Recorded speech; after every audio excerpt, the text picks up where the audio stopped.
저들 밖에 한밤중에 양틈에 자던 목자들 천사들이 전하여 준 증하신 소식 들었네.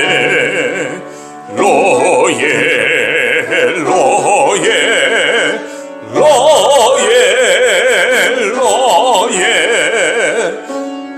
이스라엘 왕이 나셨네.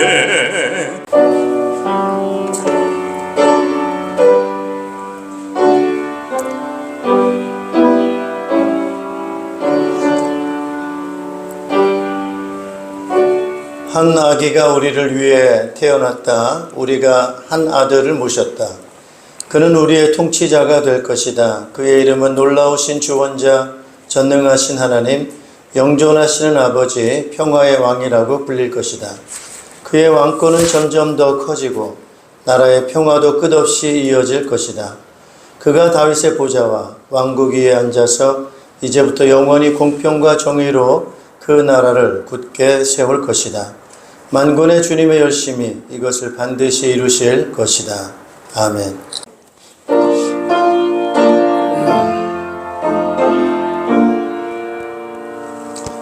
고요한 밤, 거룩한 밤, 어둠에 묻힌 밤, 주의 부모 앉아서 감사 기도 드릴 때 아기 잘도 잔다. 아기 잘도 잔다. 고요한 밤, 거룩한 밤, 영광이 뚫린 밤, 천군 천사 나타나 기뻐 노래 불렀네. 구주하셨도다.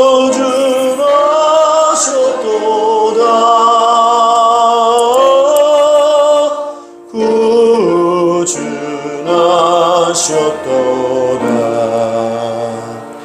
고요한 밤, 거룩한 밤, 주 예수 나신 밤, 그의 얼굴 광채가 세상 빛이 되었네. 구주하셨도다.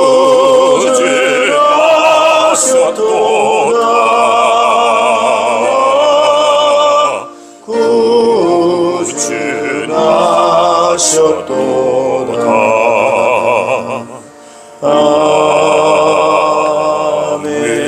아멘. 사도신경으로 우리의 신앙을 고백하겠습니다.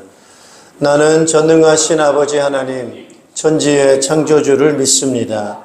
나는 그의 유일하신 아들, 우리 주 예수 그리스도를 믿습니다.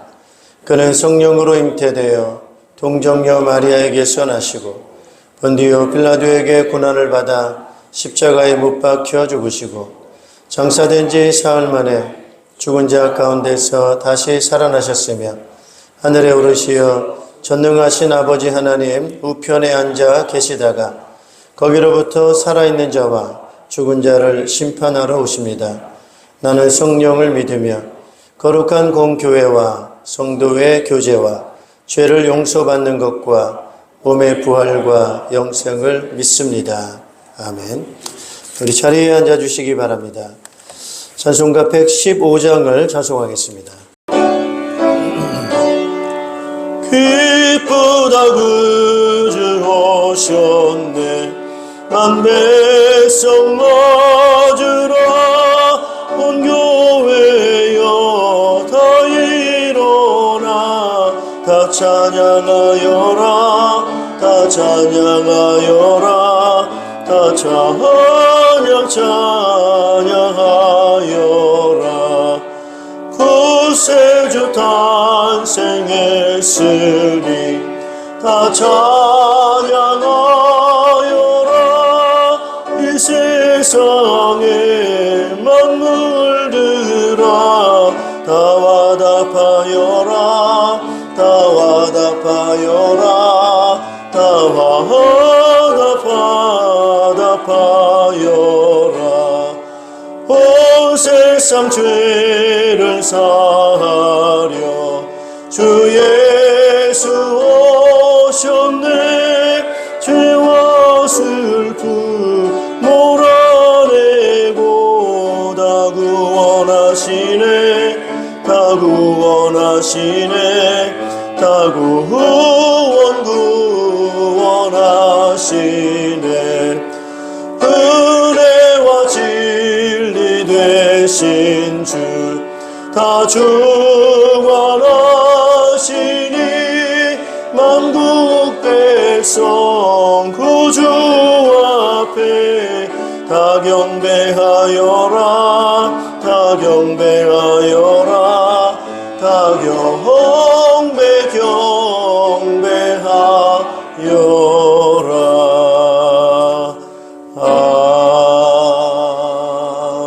아멘. 네, 우리 예배를 대표해서 하영희 권사님 기도 인도해 주시겠습니다.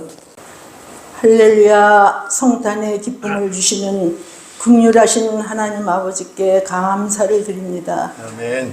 하늘에는 영광, 땅에는 평화, 가장 낮은 구유에 오셔서 죄 많고 연약한 저희들을 구원하신 평화의 왕 예수 그리스도를 찬양하며 경배합니다. 아멘.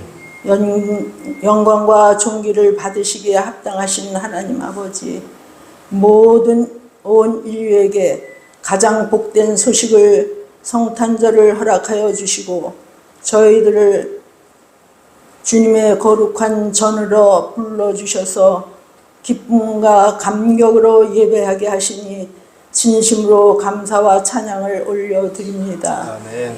이 복된 성탄 예배 가운데 성령님께서 인도하여 주셔서 저희 모두가 구원의 은혜를 깊이 깨닫고 세상이 줄 수 없는 하늘의 기쁨으로 충만하게 되기를 간절히 원합니다. 아멘. 이 축복을 받은 저희들, 이 복된 소식을 세상에 나아가 예수님의 사랑으로 널리 전파하게 하옵소서. 아멘. 자비와 긍휼이 풍성하신 주님, 이 큰 은혜와 축복을 받았건만 저희는 여전히 세상에 욕심과 유혹과 죄악에 쉽게 넘어 짐을 지는 나약한 하나님 죄인들입니다. 저희의 허물과 죄를 십자가의 보혈로 깨끗하게 씻어주시고 용서하여 주옵소서. 아멘. 교회를 위해서 기도합니다. 저희 평강교회가 이 성탄절을 맞이하여 더욱 굳건한 공동체가 되기를 원합니다. 아멘. 서로 사랑하며 하나 되게 하여 주시옵소서. 아멘. 말씀을 전하시는 목사님께 성령의 기름 부으심을 더하시고 주님의 강한 팔로 붙들어 주셔서 영육간의 강건함으로 주님의 사역을 힘있게 잘 감당할 수 있게 하옵소서. 아멘.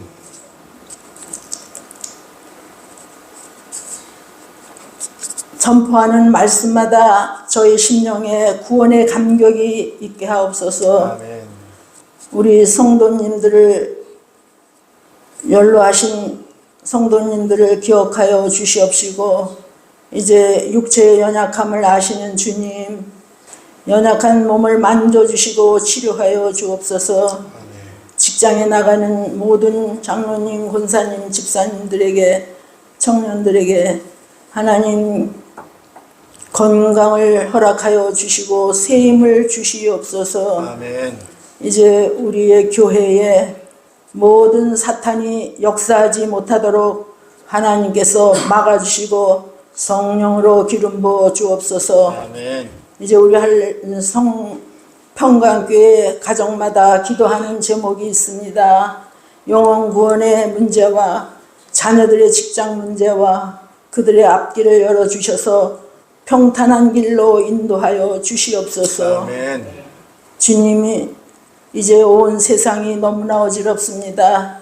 이 나라와 세계가 정사와 권세와 이 어둠의 세상 주관자들을 주님이 다스려 주셔서 평화가 임하게 하옵소서. 아멘. 모든 말씀 평강의 왕으로 오신 예수 그리스도의 이름으로 기도하옵나이다. 아멘.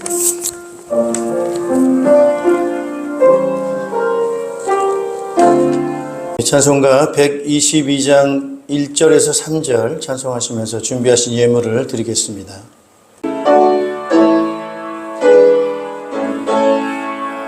참 반가운 성도여 다 이리 와서 베들레헴 성 안에 가봅시다. 저 구유에 누이신 아기를 보고 엎드려 절하세 엎드려 절하세 엎드려 절하세 구준하셨네. 이 세상에 주께서 탄생할 때에 참신과 참 사람이 되시려고 저 동정녀 몸에서 나시었을 엎드려 절하세 엎드려 절하세 엎드려 절하세 구준하셨네.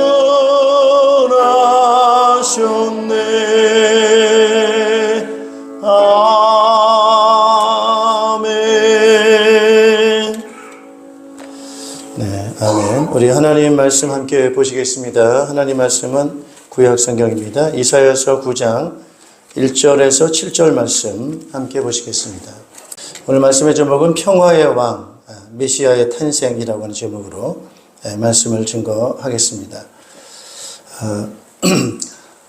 유대인들, 이스라엘 사람들의 인사 샬롬, 평화입니다. 평화.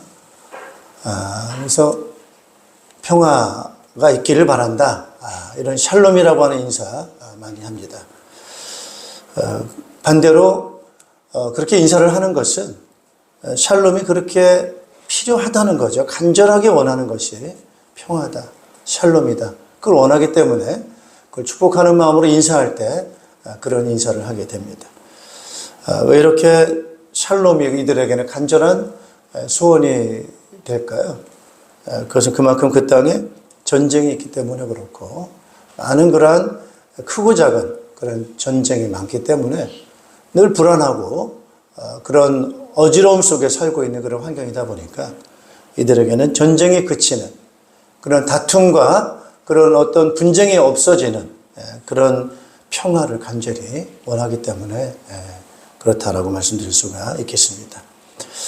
오늘 이사야서를 우리가 함께 읽었는데요. 이사야라고 하는 선지자는 예수님 탄생하기 전 약 800년 전에 활동했던 그러한 하나님의 메신저, 하나님의 말씀을 전달하는 그러한 선지자다, 예언자다, 이렇게 말씀드릴 수 있습니다. 꽤 크게 영향을 미쳤던, 일했던 그런 이 하나님의 메신저였던 이사야가 오늘 이 이사야서 7장, 8장, 9장을 기록을 하면서 앞으로 이 땅에 올 메시아, 구세주의 탄생을 예언하는 그런 내용을 오늘 기록한 것을 볼 수가 있습니다. 아마 당시 이사야가 이 내용을 기록할 때는 이것이 앞으로 어떻게 성취될 것인가가 아직 확정되지 않은 그런 상태이었겠고, 그것을 들은 사람들은 이 부분이 어떻게 이루어질 것인가에 대해서 아마 예측할 수 없었겠습니다만은, 그러나 오늘 이 말씀, 예언한 그 말씀 그대로, 예언대로 메시아께서 이 땅에 오셨다고 하는 그런 부분입니다. 이사야가 800년 전에 예언했던 그 메시아가 올 것을 예언했는데 그 메시아가 오셨어요. 그 구세주가 오셨어요. 그 메시아, 그 구세주가 과연 누구입니까? 할 때 우리는 그분이 바로 예수님이다. 이렇게 답변을 할 수 있습니다. 그것은 우리가 그렇게 그냥 단순하게 막연하게 그냥 인정해서 그렇게 되는 것이 아니고 그 예언한 그대로 성취되어졌기 때문에 바로 이분이 메시아 예수님이다라고 하는 것을 우리 인정하게 되는 거죠. 이사야서 7장 14절에는 예수님이 오실 것을 예언했는데 처녀가 잉태해서 아들을 낳을 거다. 그 메시아가 오는데 출생에 대해서 예언을 했는데 그 메시아 출생의 특징이 바로 뭐냐면은 처녀가 잉태해가지고 임신을 해가지고 아들을 낳을 거라고 하는 그런 예언입니다. 어떻게 처녀가 아이를 낳지? 정말 믿을 수 없고 가능할 것 같지 않은 그런 예언입니다, 여러분. 그런데 놀랍게도 그 예언한 대로 예수님께서는 탄생하실 때 결혼 약혼한 약혼녀, 그죠? 약혼한 여자의 몸에서 성령으로 잉태를 임신을 하게 된 거예요. 그러니까 처녀예요. 처녀가 임신을 했는데 남자를 통해 가지고 임신하는 것이 일반적인 방법인데 남자를 통하지 않고 어떤 방법으로 임신을 했느냐? 하나님의 영, 하나님의 능력으로 임신을 하게 됐다라고 하는 것입니다, 여러분.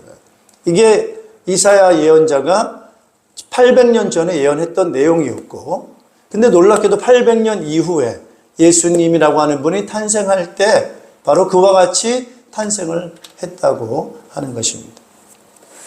자, 그리고 그 예수님께서 어디서 활동할 것인가, 이제 이 부분에 대해서 오늘 이사야서 9장에는 또 예언을 했습니다.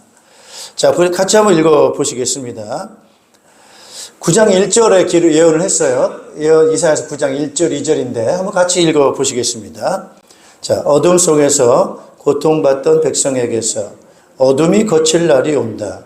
옛적에는 주님께서 수불론 땅과 납달리 땅으로 멸시를 받게 버려두셨으나 그 뒤로는 주님께서 서쪽 지중해로부터 요단강 동쪽 지역에 이르기까지 그리고 이방 사람이 살고 있는 갈릴리 지역까지 이 모든 지역을 영화롭게 하실 것이다. 2절입니다. 어둠 속에서 헤매던 백성이 큰 빛을 보았고 죽음의 그림자가 드리운 땅에 사는 사람들에게 빛이 비쳤다. 이렇게 얘기를 해요. 네. 자, 이 수불론 땅과 납달리 땅이 바로 이 죽음의 땅인데, 어둠의 땅이고 고통받는 그런 땅인데 여기에 큰 빛이 임하게 됐다는 거예요. 그래서 그 빛을 이제 그 사람들이 보게 되었다는 거죠. 그래서 죽음의 그림자가 드리운 땅에 사는 사람들에게 생명의 빛, 이 놀라운 빛이 비추어졌다. 이렇게 얘기를 합니다. 자, 그러면 이 스불론 땅이라고 하는 곳, 납달리 땅이라고 하는 곳이 어떤 땅이냐? 여러분, 이제 이스라엘 땅이 야곱의 12아들이 이제 그 하나의 부족을 이루잖아요. 12아들이. 그래서 부족을 이루어서 이제 큰 이제 부족을 이루게 되고 이제 가나안 땅이라는 곳에 들어가서 그 땅을 점령하고 난 다음에 그거를 그 분배를 하죠. 땅 분배를 하죠. 그래서 12아들들이 땅 분배를 합니다. 뭐 루벤도 있고 시므온도 있고 레위도 있고 유다도 있고 그죠?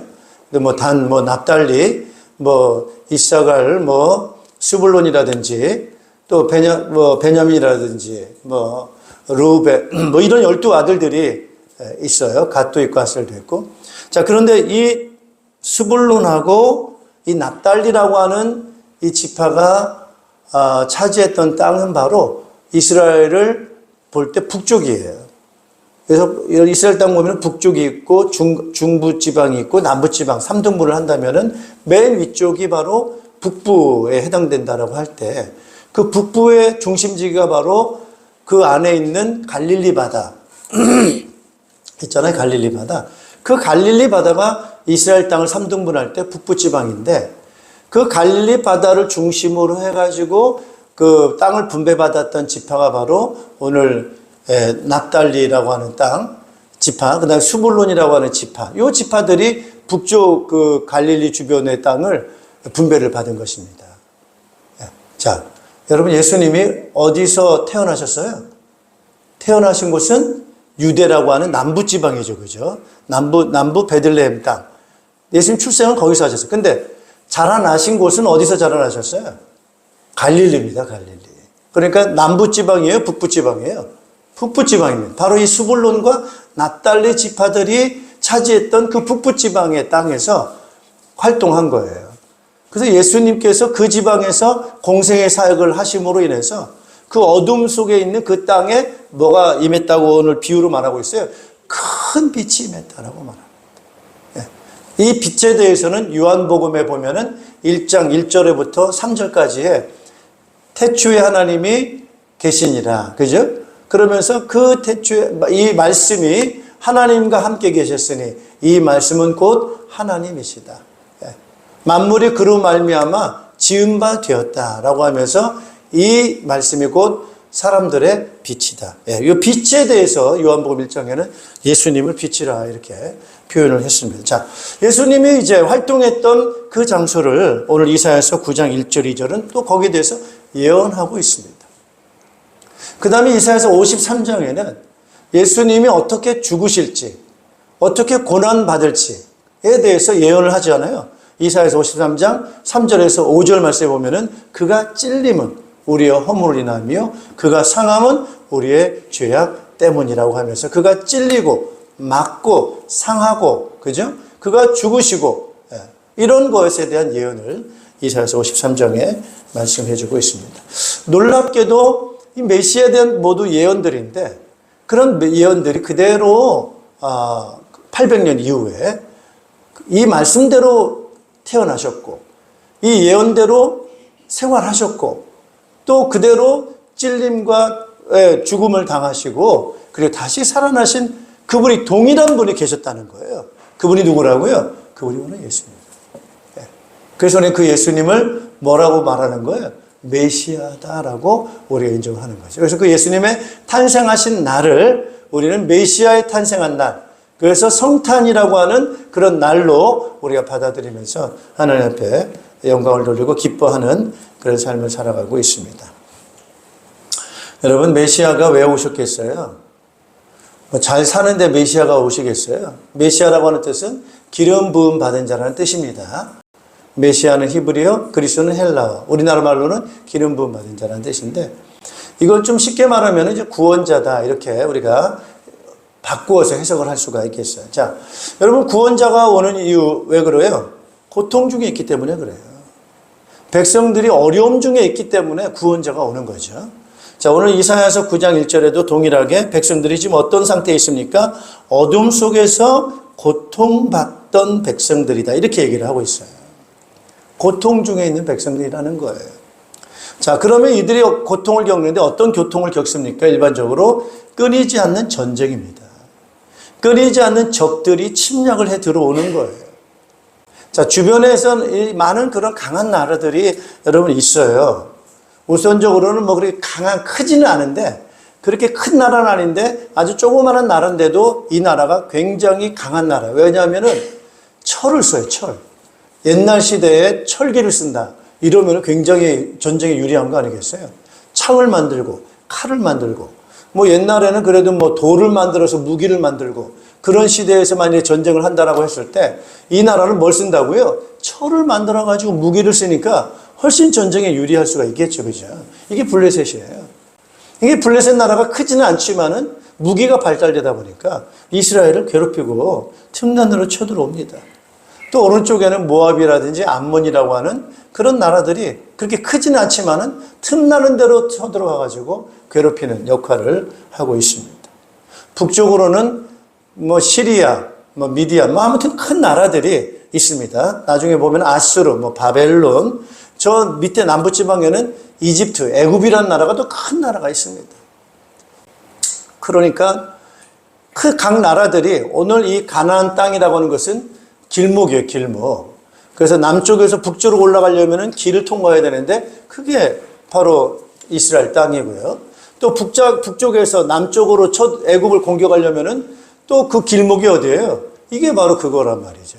끊이지 않는 적들의 침략이 있습니다. 자, 근데 놀랍게도 이스라엘은 매일 진 건 아닙니다. 매일 진 건 아니에요. 그죠? 이길 때가 있었어요? 없었어요? 이길 때가 있었어요. 자, 이길 때가 있을 때는 어느 때입니까? 힘이 있으니까 이기게 되는 거고, 전쟁에서 지는 건 뭐예요? 약해진 거예요. 약해질 때는 전쟁에 질 수밖에 없죠. 그러니까 이스라엘 백성들이 한때 조금씩 힘이 있고 강할 때는 괜찮은데 너무 약해질 때가 많다 보니까 그렇게, 우리 사람 몸도 그렇잖아요. 사람 몸도 면역력이 강해지면 병에 걸립니까? 안 걸립니까? 비교적 잘 이겨냅니다. 면역력이 그걸 다 방어합니다. 근데 면역력이 떨어지고 몸이 늙게 되면은 우리 몸에 있는 염증 반응들이 활발하게 일어나죠. 염증들이. 그래가지고 우리 몸이 병들고 약해지고 그런 거란 말이에요. 자, 그러다 보니까 이스라엘이 자꾸 지는 겁니다. 패배하는 겁니다. 예, 그만큼 약해졌다 이렇게 볼 수가 있게 되는 거죠. 여러분, 전쟁에 지면 어떻게 됩니까? 완전 종되는 거죠. 종의 멍에를 짊어져야 돼. 종의 멍에. 그죠? 그래가지고 이 적들이 후두르는 이런 막대기, 몽둥이, 거기에 지배를 받고 이렇게 고통을 겪게 됩니다, 여러분. 그 고통이라는 것이 아주 어려운 거예요. 힘든 거예요. 그 무거운 짐을 지고 이렇게 간다는 것이 얼마나 힘듭니까, 여러분? 감당할 수 없는 무게에 짓눌려서 그렇게 그 고통을 겪으면서 살아간다고 하는 것이 오늘 굉장히 힘이 드는 거죠. 자, 그런 가운데서 여기서는 어둠이라고 얘기를 해요, 어둠. 어둠이라는 건 뭡니까, 여러분? 쉽게 말하면은 빛이 없는 거죠. 빛을 잃어버린 어둠이에요. 자, 오늘 결국에는 여러분, 이스라엘 백성들이 약해졌다라고 하는 것은 어두워졌기 때문에 그래요. 어두워졌어요. 어두워졌다는 것은 빛을 잃어버린 거예요. 자, 빛이 없는 그 땅에 뭐가 임한 거예요? 빛이 임한 거예요. 그 빛이 바로 누구라고요? 하나님이시고 예수님이라는 거예요. 자, 오늘 이스라엘 백성들이 왜 어둡습니까? 뭘 잃어버린 거예요? 빛을 떠났어. 하나님을 잃어버린 거예요. 하나님을 떠난 거예요. 빛 대신 하나님을 모실 때, 그 빛이 함께할 때 힘이 있고 능력이 있는 것인데, 이스라엘 백성들이 빛을 떠나게 되고 하나님을 떠나게 되니까 끊임없는 적들의 공격을 받게 되어지게 되고 이겨나갈 수 있는 힘이 없다 보니까 거기에 지게 돼서 그 어둠의 고통의 멍에를 짊어지고 살아가는 것이 오늘 백성들의 어려움이고요. 오늘 우리 인생들의 모습이라고 하는 것, 같이 우리는 이 생각을 해야 됩니다. 여러분, 이스라엘 백성들은 그래도 빛을 아는 사람들입니다. 하나님을 아는 사람들입니다. 그럼에도 불구하고 이 사람들이 자꾸 뭐 하는 거예요? 자꾸 잊어버려요. 이것이 연약함. 우리 아까 하영희 권사님 기도하실 때 우리는 연약하다는 거예요. 자꾸 잊어버린다는 거예요. 뭘 잊어버려요? 하나님을 잊어버려요. 그래서 영적인 하나님을 잊어버리는 영적인 망각, 이것이 우리 인간에게 굉장히 연약한 부분이라고 하는 것. 자, 결국에는 적들의 공격을 받게 된다고 하는 건데, 결국에는 이 성경의 적이라고 하는 것은 블레셋인 것 같지만 블레셋이 아니고 뭐 미디안, 아스루, 바벨론, 뭐 마게도냐 이런 것들이 육체적으로 눈에 보이는 적이지만은 실제적인 적은 우리의 적이 있어요. 그 적이 누굽니까, 여러분? 따라합시다. 마귀인 거예요. 영적인 마귀가 있는 거예요. 그래서 이 마귀가 우리를 이길 수가 없죠. 그런데 우리가 언제 마귀한테 지느냐? 뭘 떠날 때? 빛을 떠날 때. 그래서 마귀는 우리를 속입니다. 하나님이 있긴 어디 있어? 하나님이 눈에 안 보이는데 하나님이 계시기는 어디 계셔? 마귀는 우리를 유혹합니다. 그렇죠? 여러분 에덴 동산에서 이 마귀가 인간을 유혹할 때, 하나님 말씀 떠나게 할 때 우리를 유혹하고 이렇게 한 방법이 바로 뭡니까? 너 저거 먹으면 네가 굉장해질 거야. 네가 잘 살 거야. 네가 행복할 거야.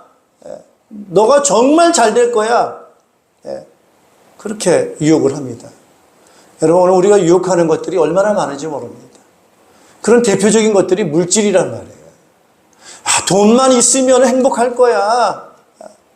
돈만 많으면, 내가 출세하면, 내가 성공하면 나는 정말 행복하게 잘 살 거야. 하나님이 뭐가 필요해? 보이지도 않는데. 돈이 최고지. 이러면서 우리 인간을 유혹하는 그런 부분들을 말하고 있는 그런 부분이 되겠습니다. 그런데 돈이 많다고 해서 인간이 행복하냐는 거예요.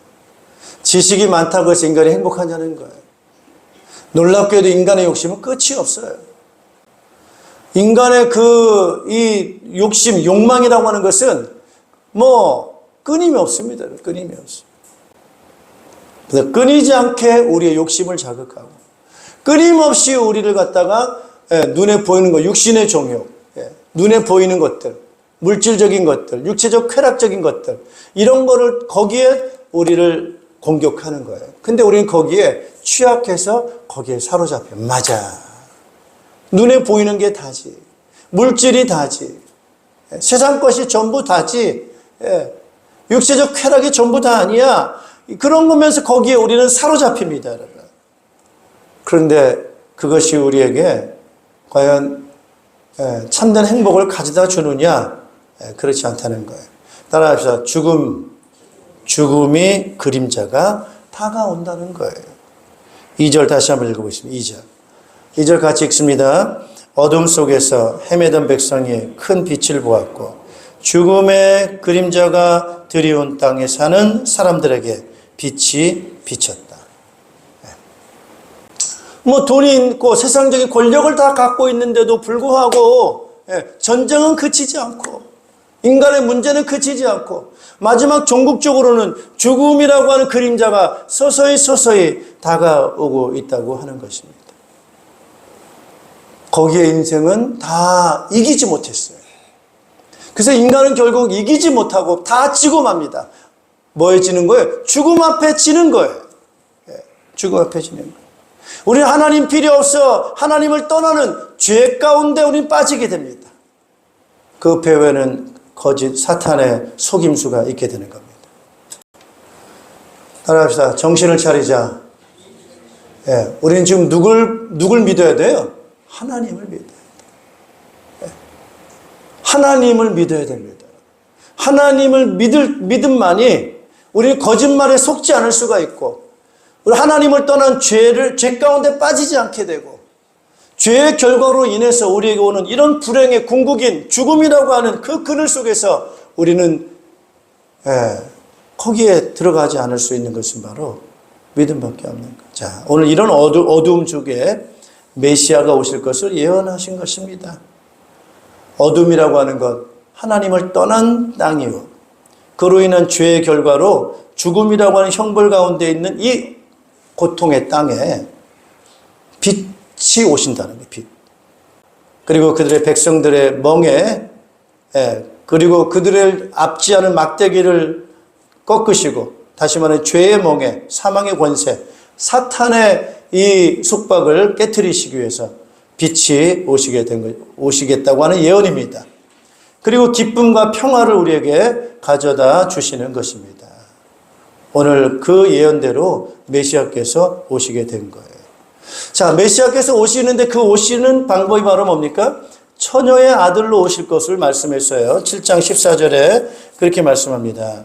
그러므로 주님께서 친히 다윗 왕실에 한 징조를 주실 것입니다.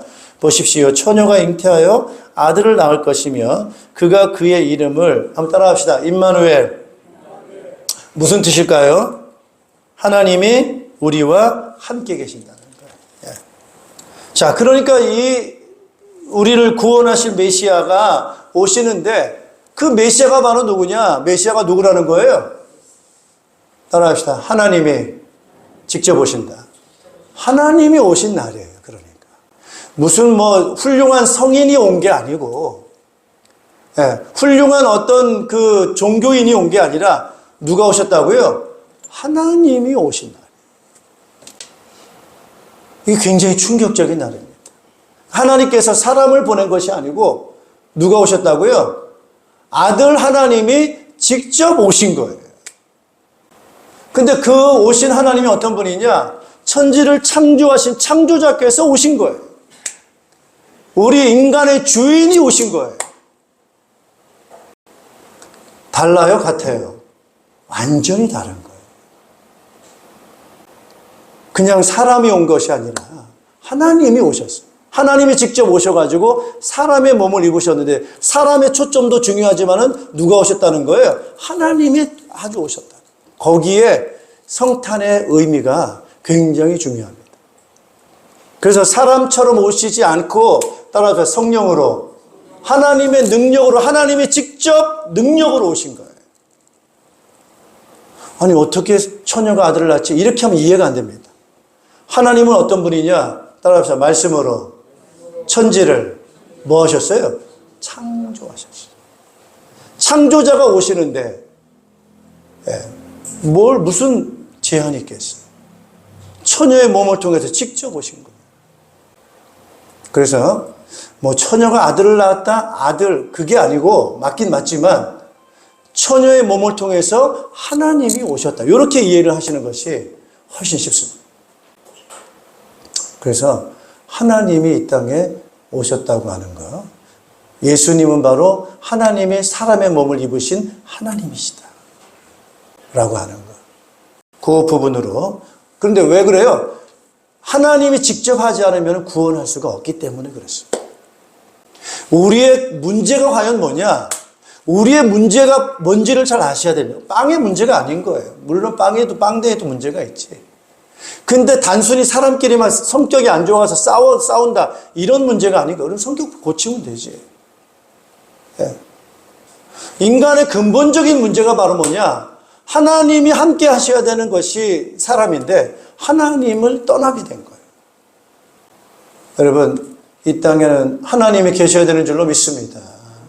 그래서 하나님이 없은 이런 인간, 다시 말하면 이게 여러분 비유로 말하면 이건 이거와 같아요. 어떻게 되느냐?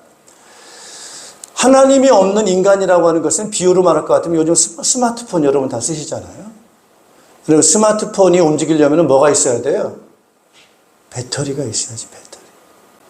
자, 배터리 다 방전되면 스마트폰 쓸 수 있습니까? 없습니까? 무용지물인 거예요. 자, 자동차 전기로 가든 뭐 연료로 가든 자동차가 움직입니다. 근데 자동차가 있는데 연료가 다 바닥났어요. 배터리가 다 방전됐어요. 자, 그 차 쓸모 있습니까? 없습니까? 쓸모없어요.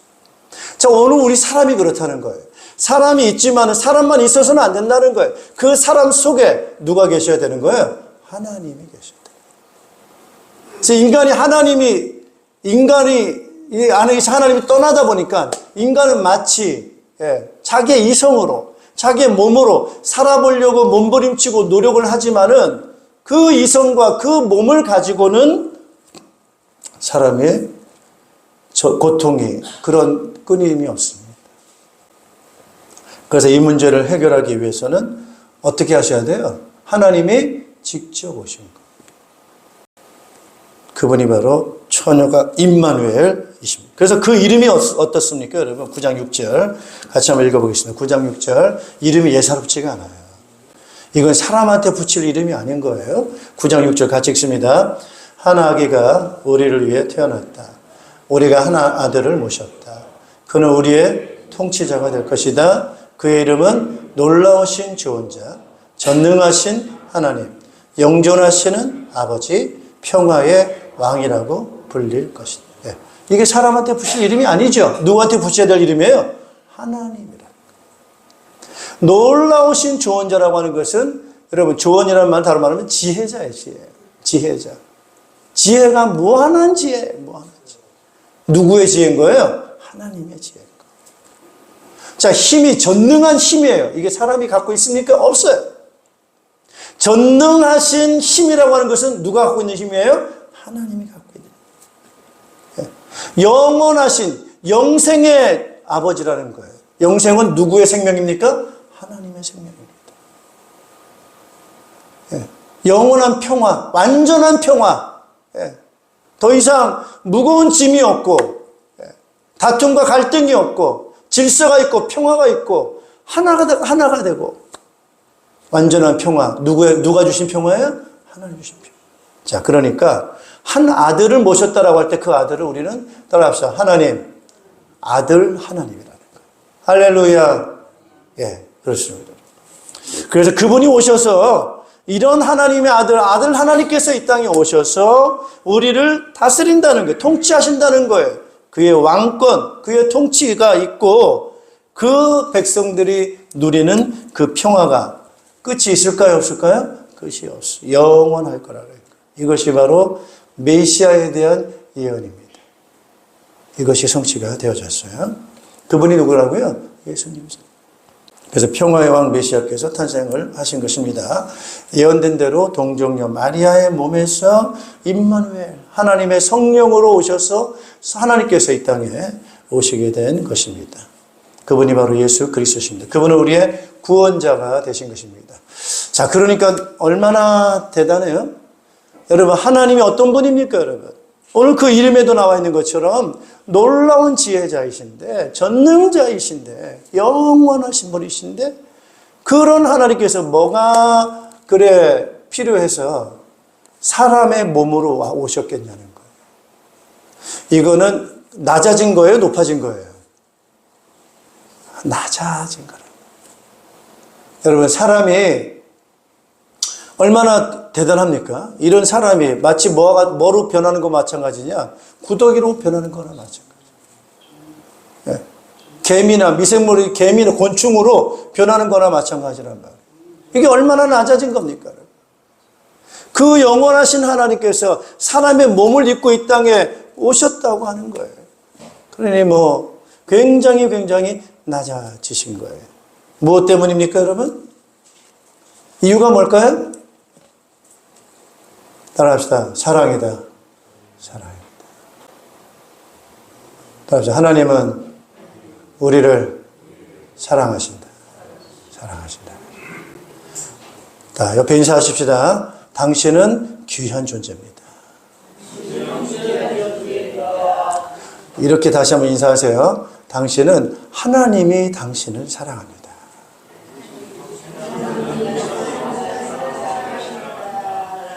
누가 사랑한다고요? 세상에. 하나님이 사랑한대요. 하나님이 사랑하신대. 그 하나님이 우리를 얼마나 사랑하느냐? 우리를 너무너무 사랑해서 사람의 몸을 입고 우리 가운데 오셨어요. 사랑하시고. 따라합시다. 함께 살려고. 함께 살려고. 여러분, 굉장히 감격스럽지 않습니까? 내가 뭔데 이런 사랑을 받고 이런 은혜를 받을 수 있는가?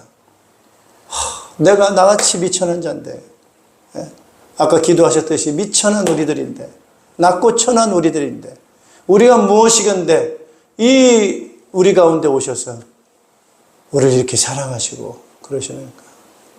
자, 지금 우리 사람들은 지금 어떤 중에 있어요? 고통 중에 있어요. 일생을 살아가는데 무서워 살고 있습니다. 멍에를 짊어지고 살아가고 있습니다. 죄인의 멍에, 형벌의 멍에, 인생의 무거운 짐을 지고 고통 중에 살아가고 있습니다. 악한 마귀가 우리를 속이고, 우리는 하나님을 떠나서 어두움 가운데 빛을 떠나서 무거운 멍에를 짊어지고 일생 평생을 죽음을 무서워하며 염려가 떠날 날이 없어. 걱정이 떠날 날이 없어. 매일 우리는 져요. 두려움에 지고, 무서움에 지고, 걱정에 지고, 이기는 날이 없어. 반짝할 날이 없어. 좀 오래 기쁘고 즐겁고 화창하게 자유롭게 만끽하면서 삶을 기뻐하면서 살아야 되는데, 인생의 무게가 얼마나 무거운지, 먹는 것, 입는 것, 자는 것, 사는 것, 이런 모든 게 다 짐이 돼서 짐 누르고 눌려 살았어. 따라합시다. 메시아. 그 메시아가 누구예요? 하나님이 오신다. 할렐루야. 자, 하나님이 오시면 해결될까요? 안 될까요? 하나님이면 해결되겠어요? 안 되겠어요? 하겠죠. 그래서 하나님 예수님께서 이 땅에 오셔서 우리의 그 죽음을 죽으시고 다시금 어떻게 하셨어요? 죽음의 권세를 깨트리고, 죽음의 운명의 멍에를 깨트리시고 다시 어떻게 하셨죠? 살아나셨어요. 할렐루야. 예, 우리를 구원해 주신 줄로 믿습니다, 여러분. 할렐루야. 이게 우리의 빛인 줄, 빛이에요, 빛. 따라서 빛. 생명입니다. 그래서 우리에게 큰 기쁨을 주신다는 거예요. 그래서 그 기쁨이 바로 어떤 기쁨이냐? 오늘 비유로 그렇게 말을 해요. 농부가 수확할 때 얻는 기쁨이다. 이렇게 얘기를 합니다. 또 전쟁에 나간 이 군인이 전쟁에서 승리하고 이 전리품을 다 모아 거둬들일 때 얻는 기쁨이다. 여러분, 전쟁에 나가서 이기면 전리품이 있습니까? 없습니까? 있죠. 그거 다 누구 거예요? 이긴 자의 거예요. 승리한 자의 것입니다.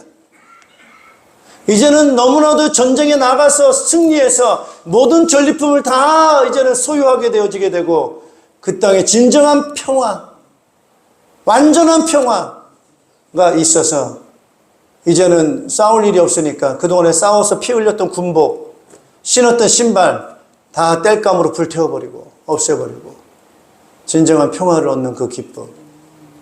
따라합시다. 자유. 그런 자유가 우리 가운데 있는 줄로 믿습니다, 여러분. 할렐루야. 그래서 이런 완전한 승리, 평화의 왕이신 예수님께서 우리 가운데 오셨어요. 자, 그렇다면 오늘 우리에게 평화가 있어야 될 줄로 믿습니다. 할렐루야. 너희에게 뭐가 있을지어다? 평화가 있을지. 자, 오늘 다시 한번 마음에 생각하세요. 내 마음에 평화가 있나를 생각하세요. 자, 성탄절 예배 드리는데 이게 그냥 하나의 예식이면 이게 무슨 의미가 있어요? 오늘 이 성탄절이 나에게 어떤 의미인가? 진짜 나에게 평화가 있는가? 나에게 자유가 있는가? 나에게 기쁨이 있는가? 나에게 전쟁은 끝났나? 아직도 싸우고 있는가? 이런 것들을 우리가 좀 점검해 보는 의미가 있어야 됩니다. 나는 지금 이기고 있는가? 지고 있는가? 나를 공격하는 많은 그 공격에 내가 졌다면은 나는 두려워할 것이고, 멍해를 여전히 지고 있을 것이고, 수고하고 있을 것이고, 많은 불안 속에, 고통 속에 나는 아직도 살아가고 있을 수 있다. 근데 진정한 메시아가 나에게 오셔서 빛으로 계신다고 한다면은 나에게 뭐가 있어야 돼요? 평화가 있어야지. 자유가 있어야지. 할렐루야. 평화의 왕은 오셨어요. 그죠? 자, 그래서 여러분 이제 승리하시는 여러분 되시기를 축복합니다, 여러분. 빛이 있으면 이깁니다. 빛이 없으면 어떻게 되죠? 어둡습니다. 오늘 빛 대신 예수님께서 내 마음에 계시고, 오늘 빛 대신 성령님께서 내 안에 계신다고 한다면은 우리는 따라합시다. 빛을 바라보자. 빛을 바라봐야 됩니다. 그 빛이 있을 때 사탄이 우리를 속일 수가 없습니다. 여러분, 죄 가운데 명예가 오늘도 우리 가운데 역사할 수가 없습니다, 여러분. 예수님께서 그 가운데서 우리를 자유케 하시고 인도해 주시는 줄로 믿습니다. 기쁨과 평화, 우리는 그 길로 가고 있습니다. 이제는 완전한 자유가 우리에게 완성될 것이고 영원한 기쁨이 우리에게 주어지게 될 줄로 믿습니다. 우리의 평화의 왕 되신 예수님, 빛으로 오신 그 예수님을 여러분들이 바라보시면서 여러분의 그 어두운 부분들, 그 무거운 부분들 하나님께 맡기시기를 바랍니다. 하나님이 우리를 사랑하십니다. 그 하나님 주신 힘으로 여러분의 평화와 기쁨이 넘치는 삶이 되시기를 주님의 이름으로 축복합니다. 기도하겠습니다. 하나님 일평생 죽음에 두려워 떨 수밖에 없는 우리 인생들을 다시금 깨우치시고 빛으로 오셔서 하나님을 나타내시고 하나님의 사랑을 나타내시고 하나님의 영원한 생명, 전능한 능력, 하나님의 지혜, 참된 평화를 우리에게 가르쳐 주시어서 하나님 아버지를 자유케 하시고 구원해 주신 것 감사를 드립니다. 예수는 그리스도시요 하나님의 아들 하나님이심을 믿나이다. 지금도 승천하셔서 성령으로 함께 계시고 어떤 어두움이 우리를 묶지 못하게 하시고 우리를 두려워 떨지 않게 하시고 전능하신 완전한 사랑의 능력으로 우리를 지켜주시는 줄로 믿습니다. 믿음으로 나아갑니다. 하나님 아버지 앞에 나아갑니다. 오늘 사랑하는 주의 백성들, 오늘 이 성탄의 예배를 드리는 자들, 모든 묶인 부분에서 어두움 속에서 자유케 해주시고 믿음을 회복하게 하시고 빛을 회복하게 하시고 그 기쁨 가운데 거하는 우리 모든 사랑하는 성도들 되도록 축복해 주시옵소서. 예수 그리스도의 이름으로 기도하옵나이다. 아멘. 우리 다 같이 일어나셔서 찬송가 122장 4절 우리 찬송 부르신 후에 예배를 마치겠습니다.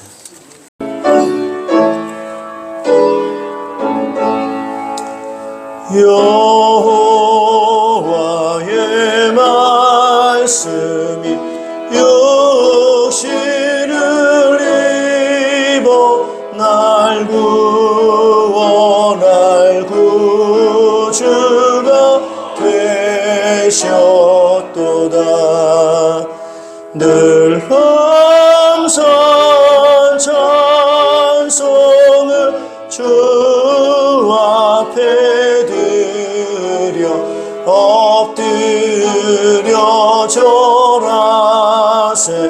엎드려 절하세 엎드려 절하세 구주라셨네. 아멘.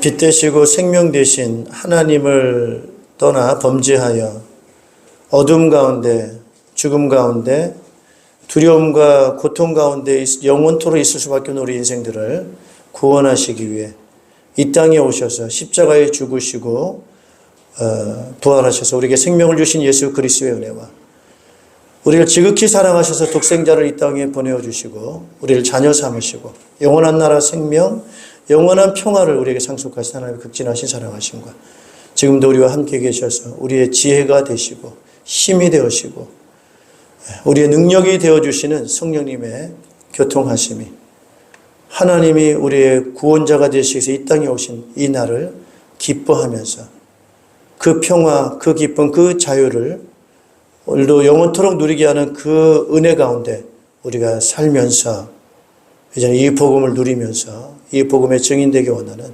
모든 주의 백성들 자녀들 가정위회와 우리 목장과 우리 연합교회와 이 나라 이 민족 위에 이제로부터 영원토록 항상 함께 있을지어다.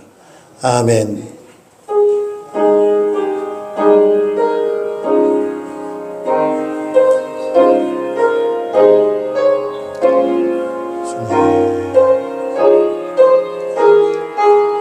메리 크리스마스.